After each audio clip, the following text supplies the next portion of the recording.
Ce programme est financé par les amis et partenaires du ministère de Joyce Meyer.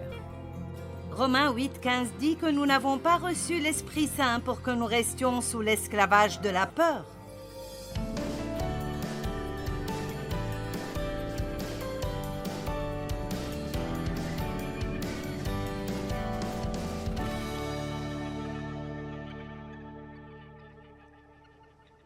Nous parlerons de quelques domaines très pratiques où nous laissons la peur nous submerger, nous rendre misérables et nous tourmenter.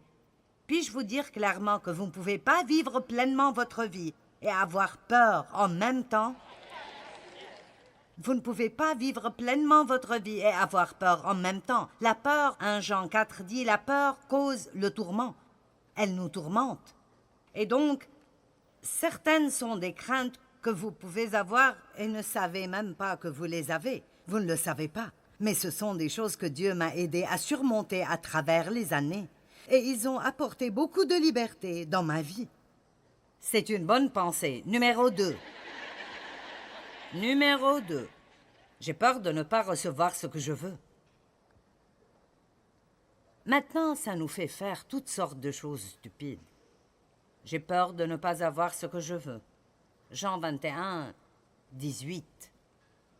Juste avant, dans le verset 15, « Pierre, m'aimes-tu? Oui, Seigneur, tu sais que je t'aime. Paye mes brebis. Pierre, m'aimes-tu? Oui, Seigneur, tu sais que je t'aime. Paye mes brebis. Pierre, m'aimes-tu?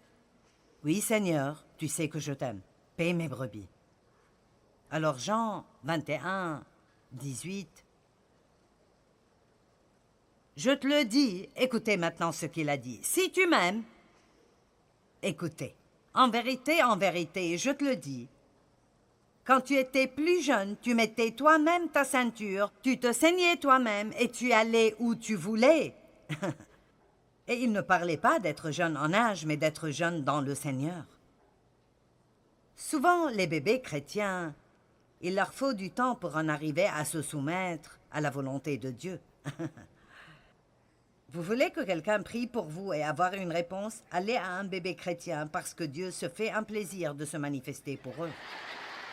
Ils sont dans cette relation qui établit les choses. Mais le temps vient quand Dieu dit « Maintenant, jusqu'à présent, tu as fait tout ce que tu voulais. Mais quand tu seras vieux ou quand tu matures, tu tendras les mains et c'est un autre qui attachera ta ceinture pour te mener et te conduire où tu ne voudras pas. » Maintenant, c'était très bénéfique pour moi parce que, vraiment, il y avait des choses que je voulais. Vous savez, je suis très... Je ne veux pas les choses en partie. Si je le veux, je le veux. Je sais où je vais aller manger et je sais ce que je vais manger avant d'y arriver. Je sais même où j'aimerais m'asseoir au restaurant si c'est un restaurant que je connais. J'ai un but, de la passion, et donc j'ai eu ce rêve de Dieu. Ce rêve de ministère. Et je travaillais si dur et il ne se passait pas grand-chose. Tout était un peu. Et un jour, j'étais en train de lire la Bible et je suis arrivée à ce verset. Et la crainte m'a saisi le cœur. Est-ce que Dieu me dit que je ne vais pas être exaucée?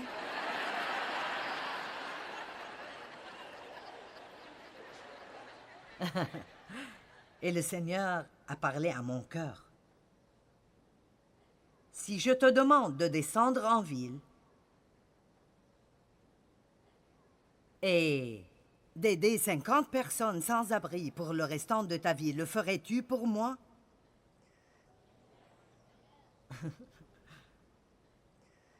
Et j'étais comme, oh non!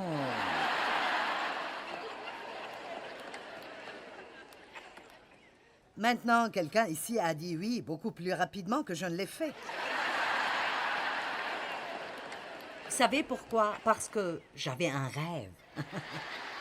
J'avais une vision. Je savais comment c'était censé être. Et la vérité est que j'avais une vision et j'avais un rêve et c'était la volonté de Dieu pour moi. Mais avant qu'il ne me la donne, je devais être prête à la lui remettre. D'accord, je vais redire ça. Avant de me la donner, je devais être prête à la lui remettre. Si vous êtes une jolie jeune fille célibataire et vous dites « Je ne peux pas être heureuse si je ne me marie pas », vous allez être célibataire pour un temps. Bien. Je reçois quelques regards mécontents. Tu veux dire que, eh bien, j'ai reçu une parole de Dieu. Est-ce que... Bien. Voilà la chose. Vous devez rechercher Dieu avant la chose. C'est comme, oui Dieu, je veux me marier, je crois que tu vas pourvoir, je crois que tu vas envoyer la bonne personne, mais je veux être claire et dire que je peux être heureuse sans cela parce que je t'ai à toi. C'est ce dont je parle. Allez, c'est ce dont je parle. Donc, disons simplement que peut-être que vous vous êtes trompé à propos de ce que vous pensiez croire que Dieu fera pour vous. Et s'il vous disait clairement que vous devriez aller dans la direction opposée? Pierre, m'aimes-tu? Oui, Seigneur, tu sais que je t'aime. Bien. Paie mes brebis. Pierre, m'aimes-tu? Oui, Seigneur, tu sais que je t'aime. Bien, Pierre, nourris mes brebis. Pierre, m'aimes-tu vraiment? Oui, Seigneur, tu sais que je t'aime. Pourquoi continues-tu à me poser la même question? Bien, prends soin de mon peuple. Jusqu'à présent, tu mettais toi-même ta propre ceinture et tu allais où tu voulais et faisais ce que tu voulais et je t'ai béni.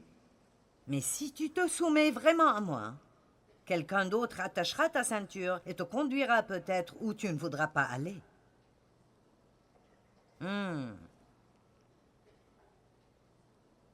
Ça ne mérite pas des applaudissements, n'est-ce pas?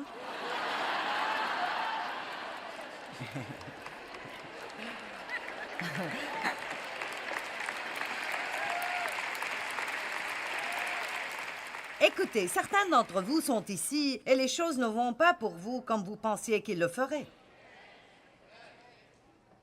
Mais vous savez quoi? Vous pouvez toujours être heureux. Vous pouvez toujours être heureux.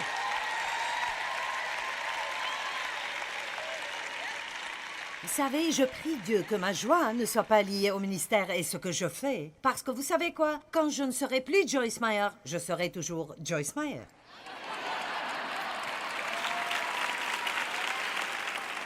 Et je sais que quelqu'un va me rencontrer un jour, quand j'aurai environ 95 ans, et me dirait « Est-ce que tu n'étais pas Joyce Meyer? »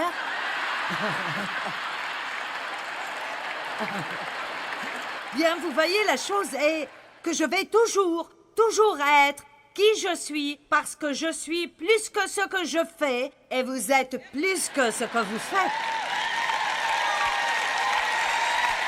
Vous êtes plus que ce que vous faites. Donc, ne tirons pas notre valeur et notre estime de ce que nous faisons, parce que le jour viendra où nous ne pourrons plus le faire. Et après? Quelqu'un m'a dit récemment, quelqu'un qui a travaillé pour nous presque toute sa vie depuis qu'il était adolescent. Et certaines choses ont changé et nous n'avions plus la bonne position pour lui et nous avons donc convenu qu'il était temps de changer, y compris la personne. C'était vraiment dur pour lui et il a dit « Je ne sais plus qui je suis ». Vous voyez, nous devons faire attention de ne pas confondre notre moi avec notre quoi. Amen? Ça n'a aucune importance si vous nettoyez les toilettes, si vous nettoyez le plancher, si vous faites le ménage dans les maisons, si vous êtes le président de la compagnie, si vous êtes sur la plateforme ou si vous êtes derrière, ce n'est pas ce qui vous donne votre valeur. La seule chose qui pourrait nous donner n'importe quelle valeur est qui nous sommes en Christ.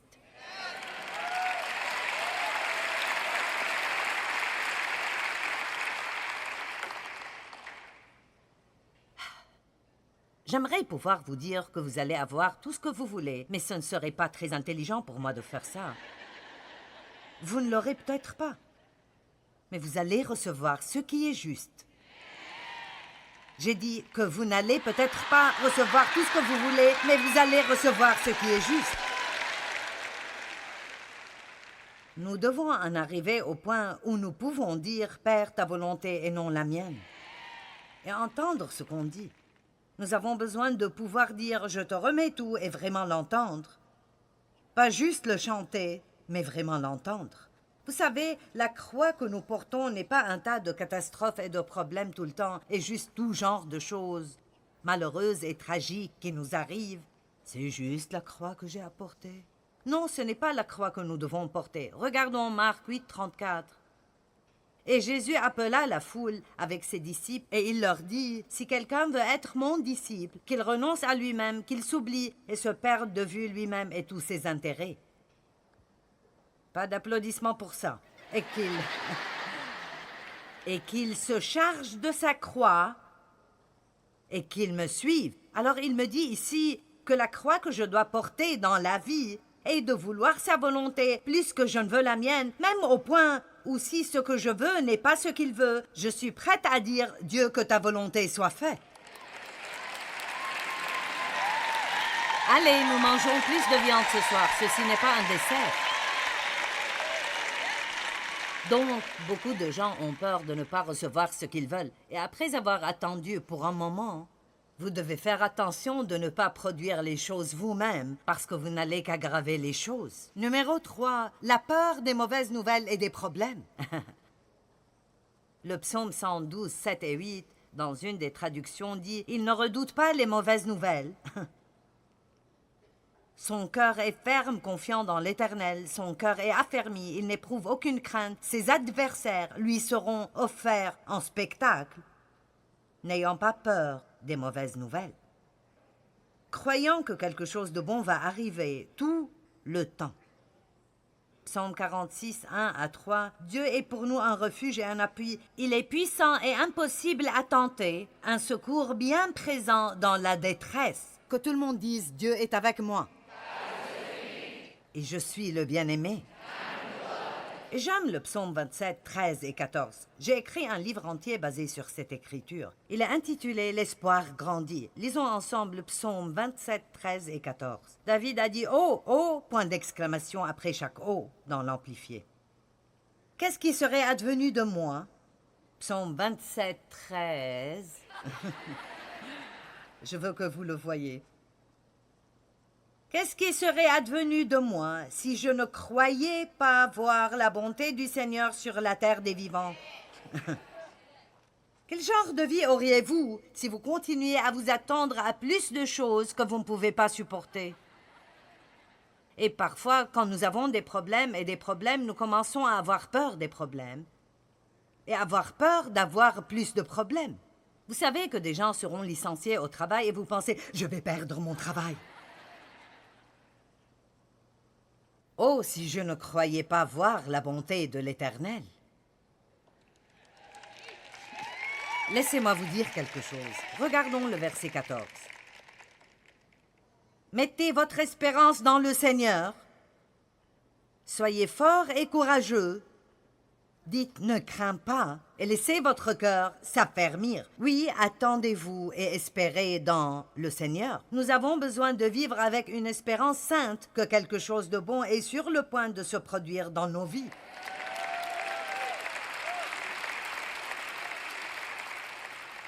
J'ai eu beaucoup de plaisir en écrivant ce livre et je dis toujours aux gens, achetez-le, c'est mon livre joyeux. Ne vous levez pas tous les jours en attendant de voir ce qui va se passer. Levez-vous et commencez à déclarer quelques vérités de votre bouche. Je m'attends à ce que Dieu fasse de grandes choses dans ma vie aujourd'hui. Je m'attends à sa faveur. Dieu m'aime. Il m'appelle son bien-aimé. De bonnes choses vont arriver dans ma vie. Dieu est avec moi. J'ai de la faveur partout où je vais. Je n'ai pas peur de la difficulté. Vous savez pourquoi? Parce que je peux faire tout ce que je dois faire par le Christ qui me fortifie. Vous voyez, vous n'avez pas à avoir peur si vous dites « Je peux faire tout ce que je dois faire. Je préfère ne pas avoir de problème. Mais si j'en ai, je peux toujours gérer la vie et faire ce que j'ai besoin de faire parce que Dieu est avec moi et je sais que cela ne durera pas à jamais et que je m'en sortirai et que quelque chose de bon va se produire.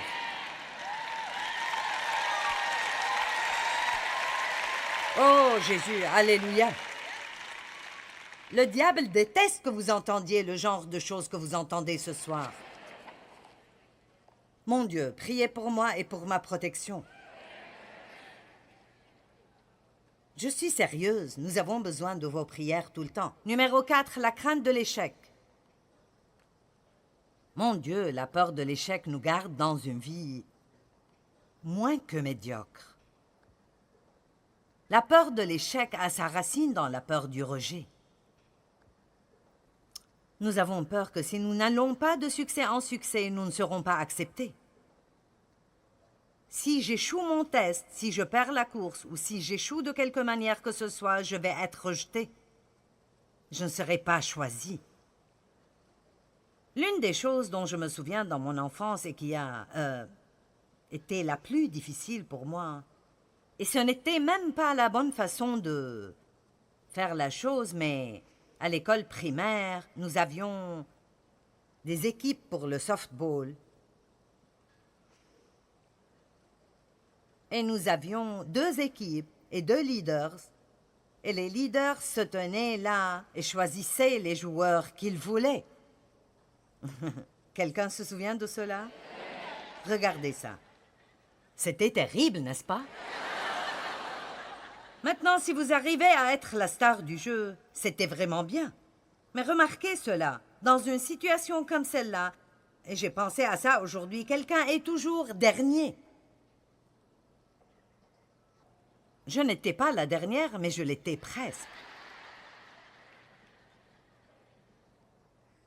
Et les gens détestent ce sentiment que personne ne les veut. Ils haïssent ce sentiment qu'ils ne sont pas choisis. Mais si vous savez vraiment qui vous êtes en Christ, vous pouvez ne pas être choisi par le monde et savoir quand même que vous avez été choisi par Dieu. Choisi, aimé. Nous parlons toujours des personnes qui ont réussi. Mais qu'en est-il de tous les gens qui les ont aidés à réussir? Vous savez, je suis sur cette plateforme, mais on a près de 700 personnes qui travaillent pour nous, qui font que cela se produise. Alors, vous me voyez, mais Dieu les voit à eux. Allez. Et nous avons des gens matures et des gens qui aident. Et nous avons des gens qui viennent en bénévolat à ces réunions à leurs propres frais. Et ils voyagent d'autres endroits et payent pour avoir l'occasion de servir Dieu.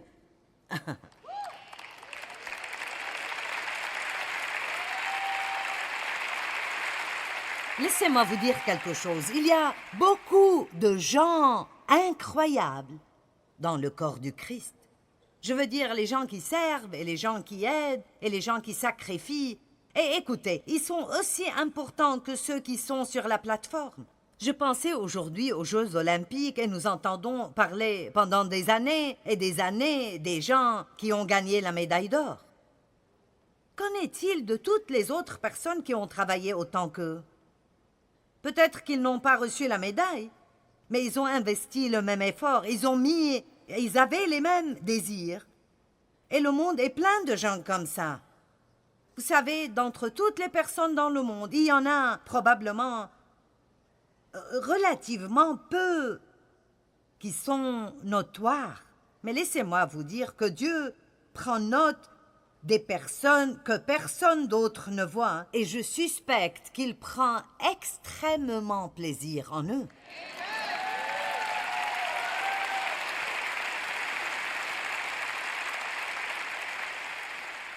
Un jour, je marchais sur un sentier dans un bois. Je ne me souviens plus où c'était, mais il y avait ces belles petites fleurs qui était caché derrière une roche et dans un lieu loin des regards. Et j'ai dit à Dieu, « Dieu, pourquoi mets-tu des fleurs ici que personne ne voit? » Il a dit, « Moi, je les vois. » Et vous voyez, vous pouvez sentir que vous êtes planté derrière une roche quelque part. Et personne ne vous voit et vous ne comprenez pas quelle est votre valeur. Mais Dieu vous voit. Et si vous vivez juste pour son plaisir... Allez, j'ai dit que si vous vivez juste pour son plaisir...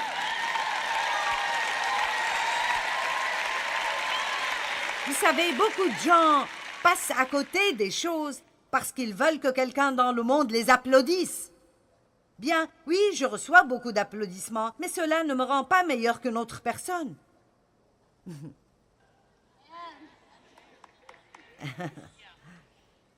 Je veux que vous compreniez ce soir que vous êtes précieux, que Dieu vous aime plus que vous ne pourriez possiblement imaginer, qu'il n'est pas en colère contre vous et qu'il vous apprécie, que vous n'avez pas à vivre dans la peur de ne pas être choisi parce que vous avez déjà été choisi par Dieu très haut.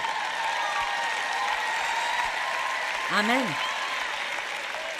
Choisi par Dieu.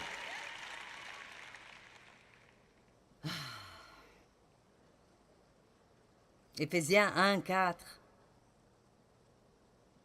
Même que dans son amour, il nous a choisis. La Bible amplifiée dit « Il nous a choisis lui-même pour être siens ». Peut-être que je n'ai pas été choisi pour l'équipe de softball, mais Dieu m'a choisi.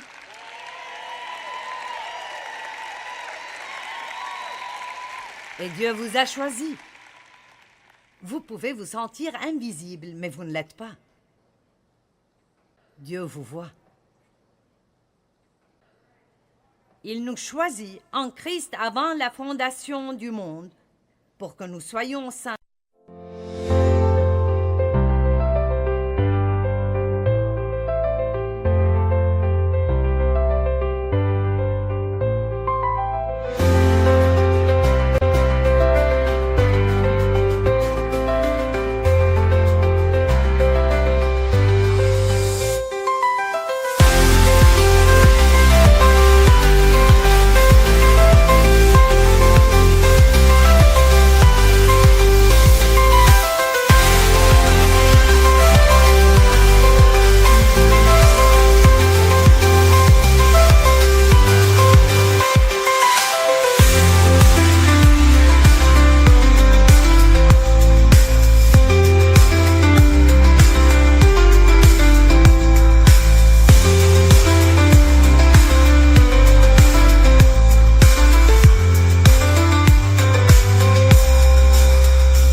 Consacré et élu, sans défaut devant lui, au-dessus de tout reproche, marchant avec lui dans l'amour.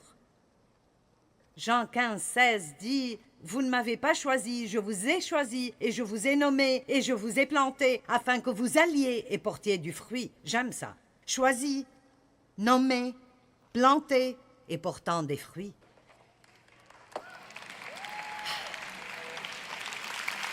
Je veux que vous sortiez de cet endroit ce soir sachant que vous êtes spéciaux. Et je ne parle pas d'avoir une attitude hautaine, orgueilleuse, imbue d'elle-même, comme quoi vous êtes meilleur que les autres. Ce n'est pas ce dont je parle. Le point que j'essaye de vous faire comprendre est que nous sommes tous égaux en Christ. Vous voyez, nous sommes tous un en lui. Notre seule valeur est qui nous sommes en Christ. Et nous pouvons échanger toute l'insécurité pour la sécurité dans le Seigneur. Nous pouvons être comme Jean. Je suis celui que Jésus aime. Et je ne suggère pas que vous alliez raconter ça à tous vos voisins. Mais vous pouvez certainement avoir une bonne conversation saine entre vous et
Je sais que tu m'aimes, et je suis tellement ravie que tu m'aimes que c'est difficile de me retenir.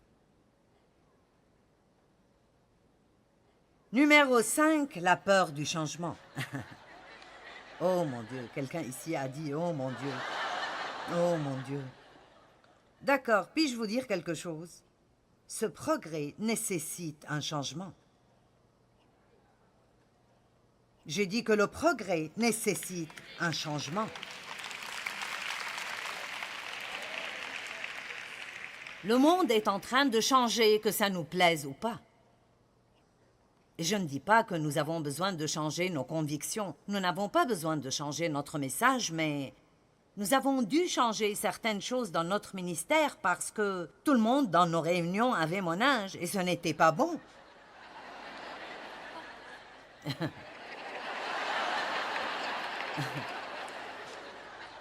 Je veux voir des jeunes.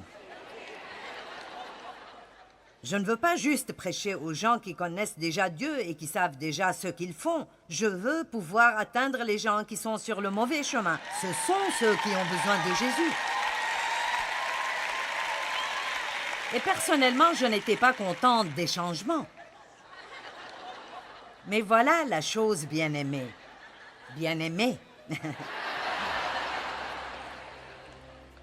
Vous n'avez pas à aimer toutes les choses pour laisser tomber certaines choses et aller de l'avant vers les nouvelles choses que Dieu a pour vous, pour votre famille et pour tout le reste des gens.